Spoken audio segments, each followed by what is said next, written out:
From pubs to politicians, the Irish have left an indelible mark on Boston.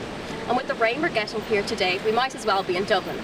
I'm here at the Irish Famine Memorial on the Irish Heritage Trail, and I'm hoping to discover the history of Irish immigration to Boston. Though the first Irish people came to Boston in the 18th century, it was immigration caused by the devastating famine that led Irish people to make up a quarter of Boston's population by 1850. When the immigrants came over on the coffin ships, because literally some of these ships, 30% or more, perished on the way over, the way that they settled here in Boston was not a very affluent lifestyle. In fact, it was very impoverished. They moved down on the waterfront, the North End, East Boston. These areas were kind of cesspools for disease, typhoid, tuberculosis, cholera, and they worked very physically intensive jobs. A look at the central burying grounds on the edge of Boston Common also gives insight into the struggles faced by Irish immigrants in Boston. This is the only graveyard with Celtic cross carvings, probably because this is one of the few places where Catholics could be buried. Joseph Kennedy, who's JFK's father, in fact, moved the family out of Boston in 1927 because Kennedy's thought was, as much as the Irish have allegedly succeeded here in Boston, they're still kind of second-class citizens. And he famously said, Boston's actually the last place you'd want to raise an Irish Catholic family. It is in the list of mayors in Old City Hall that the change in attitude towards the Irish is best represented. While the early list is dominated by Anglo-Saxon names, by the 20th century Irish Americans emerged and were at the helm of Boston politics for 85 of 100 years. The Irish Heritage Trail runs from the waterfront through Boston Common and out to Fenway Park, and includes tributes to great Irish immigrants, in addition to the graveyards and famine memorial found on the traditional Freedom Trail.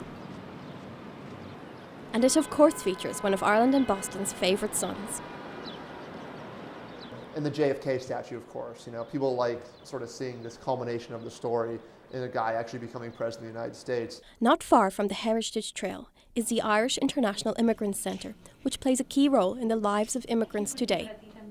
Though the Irish are no longer quite so numerous, the problems encountered by the coffin ship survivors are still experienced by many immigrants today. If you're not documented, you're not welcome. And there's a sort of a general sort of move to encourage those who are not documented to return home again, wherever that may be. That's sort of self-deportation. So that can make things very difficult for immigrants living here. So there's a whole emotional sort of transition that's needed for immigrants, and sometimes that pays a particular toll on people, especially if you're not able to get a good job with wages and that. So we find people with all kinds of emotional needs and all kinds of counselling needs around their well-being, and substance abuse.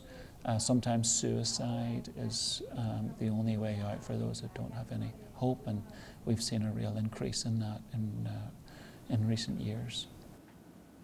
The IIIC is both an advocacy and services agency, and it supports immigrants through legal clinics, counselling, wellness programs, and English and computing classes.